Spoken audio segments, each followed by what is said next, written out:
হ্যাঁ হাবিব, তুই কি কথা দিয়ে এলি? আমি পাইপে চড়ে এলাম, আর কিছু জিজ্ঞেস করবি না প্লিজ।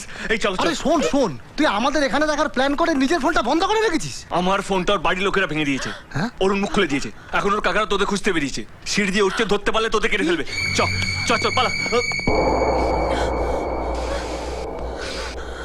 শোনো, তোমার কোনো ভয় নেই, আমি আছি তো, সব ঠিক হয়ে যাবে, ঠিক আছে? চল চল চল পালা পালা পালা। হাবিব কাকা, কাকা এদিকটা পাওয়া যেতে পারে, দেখো তো 108 ওদিকটা ছিল।